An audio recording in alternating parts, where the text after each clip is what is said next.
Inilah kisah panjang sejarah asal-usul ibadah puasa Ramadan.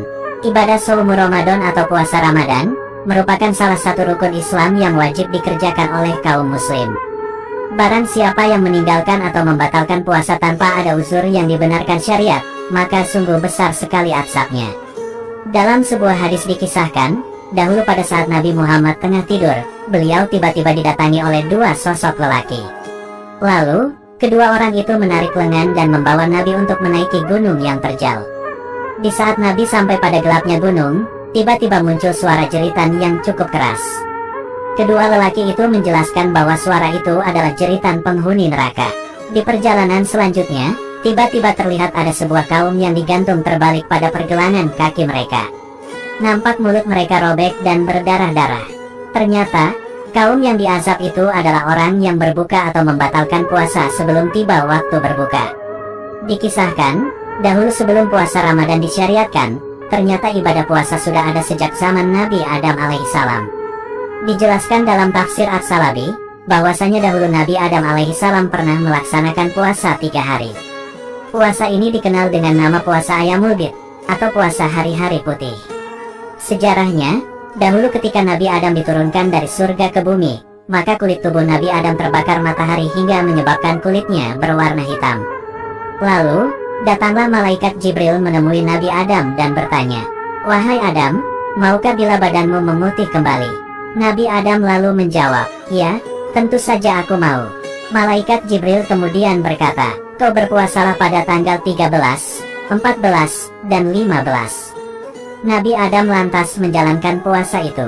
Dan ajaib, pada hari pertama puasa, sepertiga tubuh Nabi Adam memutih. Lalu di hari kedua, 2/3 tubuh Nabi Adam memutih. Dan di hari ketiga, akhirnya seluruh tubuh Nabi Adam memutih kembali. Selain itu, di dalam tafsir At-Tabari dijelaskan, bahwa Nabi Nuh alaihissalam juga pernah melaksanakan puasa Asyura. Sejarahnya, di masa Nabi Nuh alaihissalam pernah terjadi banjir bandang terdahsyat sepanjang sejarah.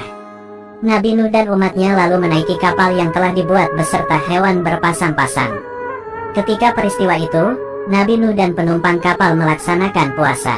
Kapal Nabi Nuh diketahui berlayar selama 6 bulan sejak bulan Rajab. Ketika masuk bulan Muharram tepatnya pada hari ke-10, kapal Nabi Nuh akhirnya berlabuh di Gunung Judi. Hari itu dikenal dengan Hari Asyura.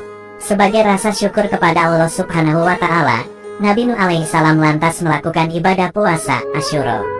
Ibadah ini tidak hanya dilakukan Nabi Nuh saja, tetapi beliau juga menyuruh para penumpang kapal untuk bersama-sama berpuasa Asyura. Hal ini sebagai wujud syukur atas nikmat yang diberikan Allah kepada mereka. Dikisahkan juga, bahwa ibadah puasa dahulu juga pernah dilaksanakan oleh Nabi Daud alaihissalam. Amalan ibadah puasa beliau dikenal dengan nama puasa Daud. Praktik puasa Daud yaitu puasa selang-seling, maksudnya sehari puasa sehari tidak puasa. Puasa Daud ini termasuk puasa yang paling utama di sisi Allah.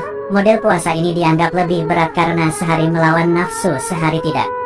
Nabi Muhammad bersabda, "Utama-utamanya puasa adalah puasanya saudaraku Daud, beliau puasa sehari dan berbuka sehari." Hadis riwayat Ahmad. Selain itu, ibadah puasa juga pernah dilakukan oleh Nabi Musa alaihissalam. Dahulu, Nabi Musa pernah bermunajat kepada Allah selama 40 hari dan meninggalkan umatnya dari Bani Israel. Lokasi itu berada di Gunung Tursina, yaitu tempat di mana Nabi Musa mendapat wahyu dalam kitab Taurat. Selama 40 hari Nabi Musa berpuasa. Bahkan sampai sekarang, tradisi puasa juga masih dikerjakan oleh orang-orang Yahudi. Selain itu, puasa juga dilakukan oleh orang-orang Nasrani. Masih banyak kisah puasanya para nabi dan umat terdahulu. Adapun sejarah disyariatkan puasa Ramadan, adalah bermula setelah hijrahnya Nabi Muhammad ke kota Yasrib atau Madinah. Saat sampai di kota Yasrib, Nabi Muhammad mendapati orang-orang Yahudi tengah melaksanakan ibadah puasa. Nabi lalu bertanya kepada Yahudi mengenai puasa apa yang dijalankan mereka. Lalu, orang-orang Yahudi Madinah menjawab, bahwa mereka tengah mengerjakan puasa hari baik Asyura. Alasan Yahudi Madinah berpuasa adalah, bahwa pada hari itu dahulu Nabi Musa dan Bani Israel diselamatkan dari para musuh, hingga Fir'aun ditenggelamkan. Dulu Nabi Musa berpuasa pada hari itu sebagai rasa syukurnya. Setelah mendengar penjelasan itu, Nabi Muhammad dan para sahabat lalu melaksanakan puasa Asyura. Nabi bersabda, "Diriku lebih berhak terhadap Musa daripada kalian." Keterangan ini sebagaimana dijelaskan dalam kitab Manawul Koton Tarihu Tashriyu al-Islam at-Tashri wal Fiqi. Dikisahkan, dahulu kewajiban puasa Ramadan itu turun pada bulan Syaban di tahun kedua Hijriyah.